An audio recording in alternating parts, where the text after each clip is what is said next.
Thank you very much, Neha. And I want to thank the society for arranging this amazingly in-depth and a very enlightening, very compassionate dialogue among people. And it's incredible. All the speakers who have gone before me, I mean, they have said everything, and the knowledge. Irfan, when Irfan spoke, his knowledge of what is happening across this entire beleaguered Manipur, which is like the jewel of our country, is just incredible. So I feel that a lot has been said. I just want to very briefly talk about my own experience. And before that, let me say that I'm a Kashmir born. I was very small when the partition took place, but I heard the stories. I'm an eyewitness of 2002 Gujarat, having gone there within days of the carnage with another village group. And this time in Manipur, four of us women went completely on our own. There was my three brilliant colleagues. There was one from Assam, from Guwahati. The other one was from Itanagar. The third one was from Shillong, and there was me and Kashmir born. And so what we experience is what has been described in great detail by the speakers who spoke during this panel. So I don't have to go through that, but I just want to read to you two little portions, because what we did was that we brought out a compendium on the continuing Manipur conflict and crisis. This is the compendium that we brought out, and this had 4 reports, including our report and some other important information that could be contained here. And so this report was our report. The report of the fact-finding team of 4 women was part of it.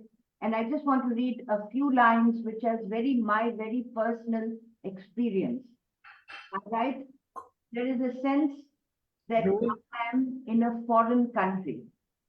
The word LOC is bandied around. Barricades are visible everywhere. It is a war zone. It is as if 2 countries are struggling to be born. Metis and Kukis in full package gear are ranged on either side.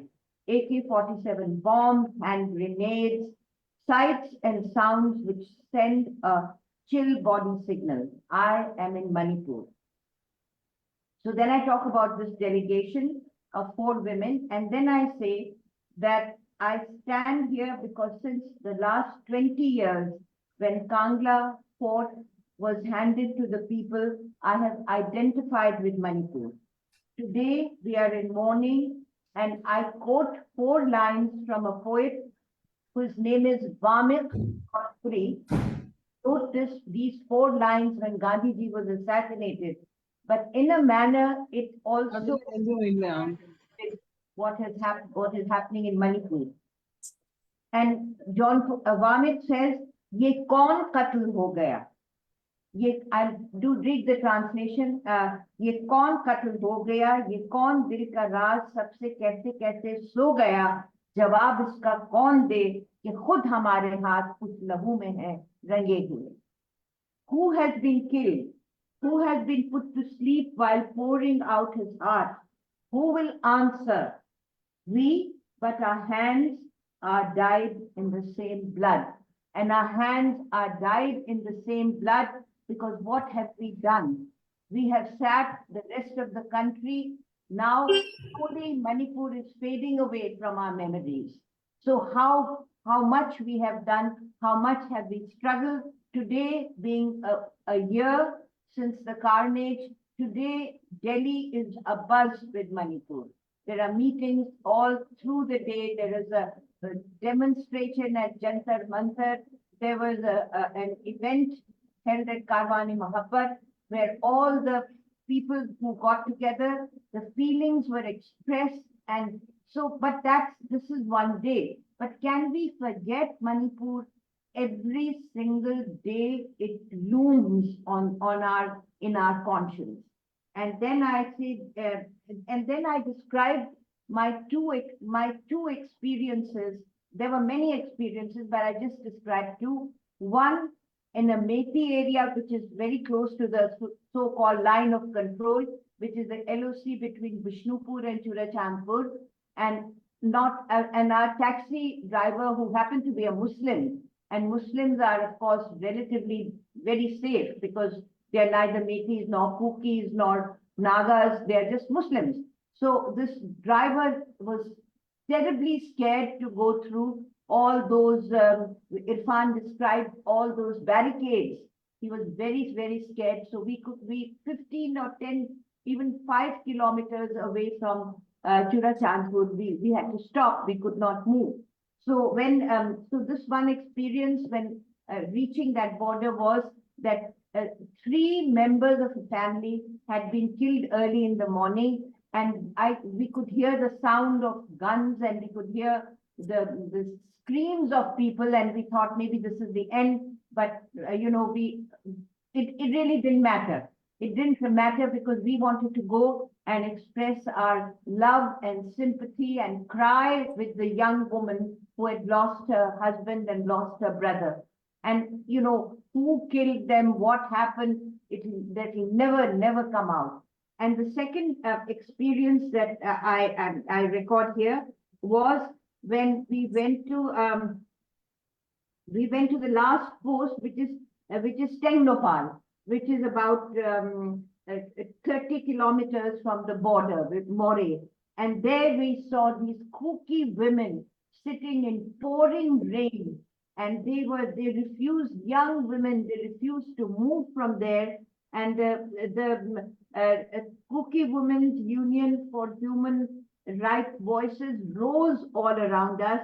We are betrayed so beautifully, so brutally. We don't believe in uniforms, in fake ID cards. Militias in army uniforms raise our homes and kill us. Arambai, Tengol, and Methi Lipun. We demand separate administration for the Kuki-Zo tribal people.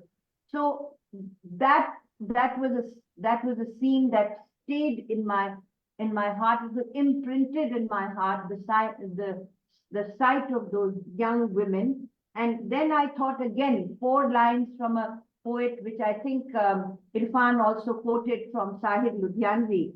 But I want to just quote that to you, 4 lines, and then just describe a little bit of what is the solution, what is the road ahead. And these lines from Sahib Ludhianvi, again I translated. It says, "Laakh baithe koi chup chup ke kami gaahon mein." No matter how long they crawl in their hideouts, lakh बैठे कोई छुप छुप के कमी गाहों में, खून खुद देता है जल्लादों के मस्कन का सुराग. Each drop of blood gives clue to the executioner's hideout. साजिशें lakh उड़ाती रहें जुल्मों को नकाब. Conspiracies throw endless veils over injustice. Conspiracies throw endless veils over injustice. लेके हर बूंद निकलती है हथेली पे चिराग. Every drop of blood emerges with a lamp on its palm. And this lamp is the lamp which holds accountable the people who are at the helm of both the excuse me, the state and the center. The people who are at the helm, who are responsible for this conspiracy, who have manufactured this hatred. These people had at one time lived amicably. Just now, I'm coming from Karwan-e-Mohabbat's the event that they had organized, and there was 2 young men. One was a Methi, one was a Kuki. and they were brothers. They swore by each other and they spoke to us. So this has been engineered, and then there are all the corporates that have done their role, that have played their games, and these people have fallen prey to that. So the earlier speakers suggested uh, uh, suggested what are the solutions to this conflict? There is one solution is, just divide it up and create separate states. Is that a solution? Is the solution dialogue and reconciliation? Is that a solution?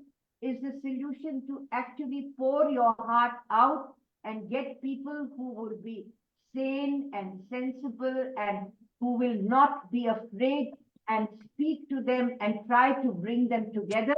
Because when you see the rapport that exists even today between some Cookies and Métis, some Cookies and some Métis, because Irfan talked about forgiveness. Forgiveness is something which is very, very difficult to do.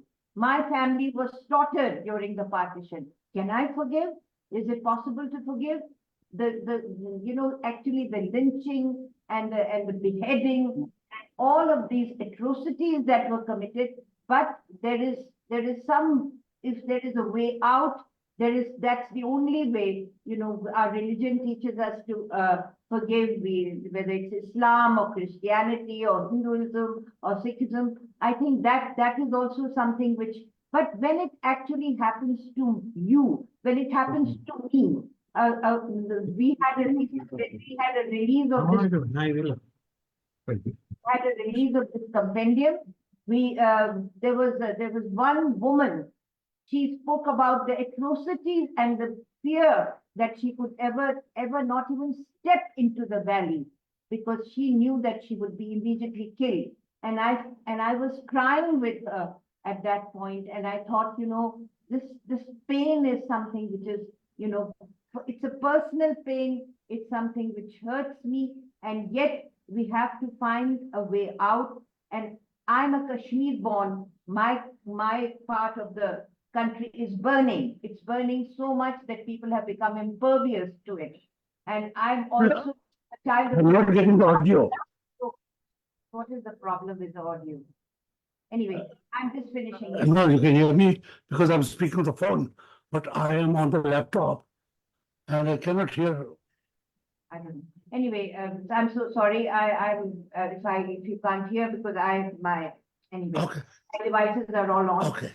I just want to say that this is I hope that people in the jewel of this country, Manipur, the jewel. I remember the time when I was a member of the Planning Commission, and I took the Myra Parvis to meet the Prime Minister at that time. The Myra Parvis were stripped in front of the Assam Rifles at the time of Sanjam Manorma. And I took them, and the compassion and the kindness and the Kangla fort, all of those scenes are before my eyes. And that was in a very important juncture in my life. So I think that as a believing Muslim, and as somebody who believes in all religions, across the board, all religions, I think that perhaps the only way, and it's a tough way, is to send a team of people who understand, who empathize, who sympathize, and to try to, and of course, as Irfan said, the state government, the Biren Singh government has to go, and it has to be dismissed. And the fact that the Prime Minister has not visited Manipur in 1 year, that has to be dimmed. And then let's see what lies ahead of us in the next 6 weeks. But meanwhile, we can only say that this kind of reconciliation, this truth, this reconciliation has to happen, and has to happen with people who really, really empathize, people who are not afraid of speaking their mind. And I think that is the only way out. So I'll end here, and I thank you again for this very insightful our couple of hours that we have spent in this. Thank you for those passionate words, and of course, Dr. Saida Hamid, as she pointed